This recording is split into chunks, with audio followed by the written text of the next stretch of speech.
सदगुरु मुर्शिद कामिल दाता रहबर हर इंसान के कण कण में जर्रे जर्रे में रहता है, हर इंसान के अंदर रहता है। फिर उसे सुनाने की बात जंगलों में पहाड़ों उजाड़ों में जाने की जरूरत नहीं।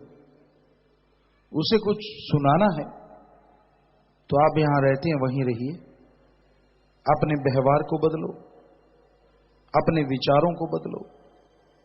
अगर विचार शुद्ध होंगे, व्यवहार सही होगा, अंतःकरण से तड़प के अंदरूनी भावना से आप अपनी बात उसे कहोगे तो वैराग्य तड़प के कही गई बात वो मालिक सदगुरु जल्दी मंजूर कबूल कर लिया करते हैं। अगर भावना शुद्ध नहीं, दिखावा कैसा भी करते हो तो मालिक के नजारे नहीं लूट सकते, मालिक की खुशियां नहीं मिल सकती।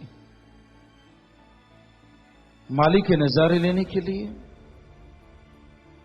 अपने विचार और कर्मों को तालमेल बिठाओ। जब विचारों का कर्मों का तालमेल बैठ जाएगा तो वो कण कण में रहने वाला साईं जरूर नजर आएगा। अंतःकरण में जो विचार, दिलो दिमाग में जो विचार चलते हैं और उन्हीं के अनुसार अगर आप कर्म करते हैं तो अपने विचारों का शुद्धिकरण करो। विचारों में इंसानियत हो, विचारों में अल्लाह वाहिगुरु गॉड खुदा रब का नाम हो और उन विचारों के द्वारा आप सुमरन सेवा की भावना पैदा करो तो यकीनन मालिक के नजारे मिलेंगे। जब आप खोटे कर्मों के मालिक बन जाते हैं, खोटे विचार अंदर चलते रहते हैं, आपका मन दांव तक आता है, दांव देखता है कि कब बुरे कामों में दांव लगा लूं। आप एक बिल्ली की तरह, जैसे वो चूहे की ताक में रहती है, वैसे ही बुरे कर्मों की ताक में रहते हो। कब इसकी नजर उधर हो, कब वो इधर हो जाए, कब वो फलाना देखे, ये ना करे वो ना करे और मैं बुरे कर्म कर डालूं। तो कहां से परमानंद आएगा, कहां से चेहरा नूर से भरेगा, कहां अंदर सुरूर होगा। बिल्कुल बुझे हुए दिए की तरह आपका फेस हो जाता है, नूर सब चला जाता है। देखने वाला समझ जाता है कि वाकई ये तो थोथा चना बाजे घड़ा, कुछ नहीं। नूर से मतलब रंग से नहीं होता, खुशी से होता है, आनंद से होता है, लज्जत से होता है। रंग काला सांवला गोरा कोई क्यों ना हो, अगर अंत्यकरण में खुशी नहीं तो वो चेहरे लटके हुए नजर आते हैं, और अंत्यकरण में खुशी है तो चेहरा दगदग करता नजर आता है, अट्रैक्टिव हो जाता है, कशिश भरा हो जाता है।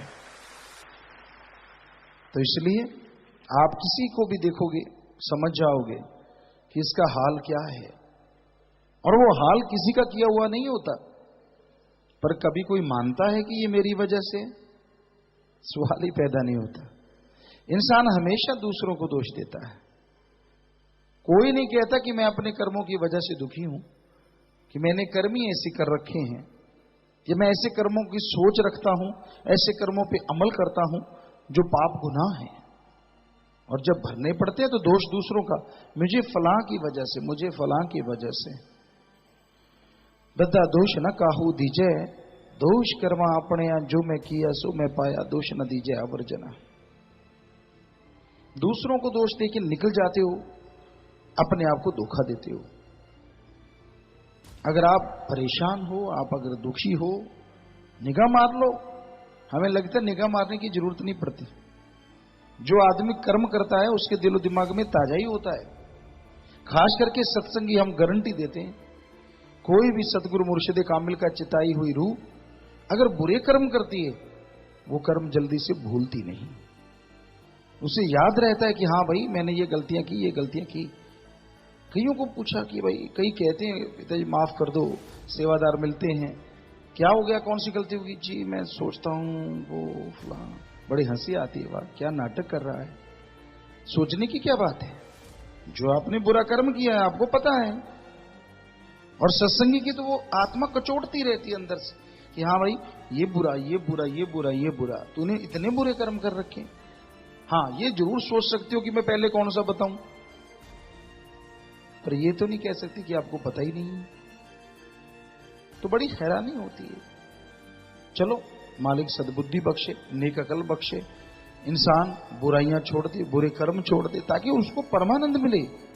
पीर फकीर को यही दुख रहता है कि उसकी औलाद, संतान वैसे तो सारी ही होती है, जो मालिक की औलाद वो फकीर की औलाद, पर जो गुरुमंत्र से जुड़ जाते हैं, अल्लाह वाहिगुरु राम नाम से जुड़ जाते हैं, वो अति प्यारे बच्चे हो जाते हैं, चाहे वो कैसे भी क्यों ना हो।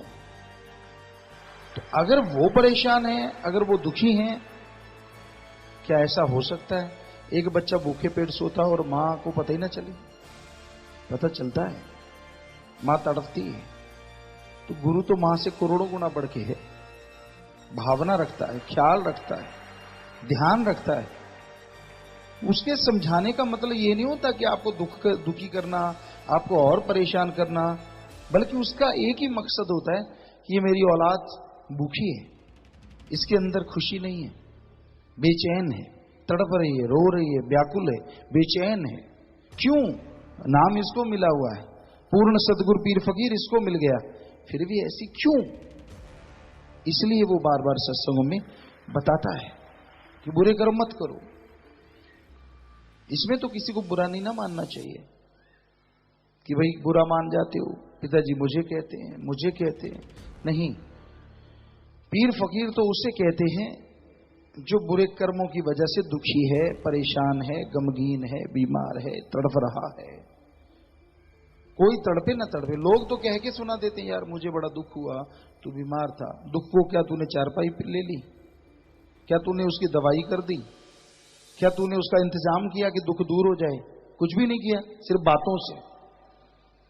वो कहा करते हैं कि दुखी नहीं होते किसी के दुख में तो कम से कम मुंह तो दुखी जैसा कर लो।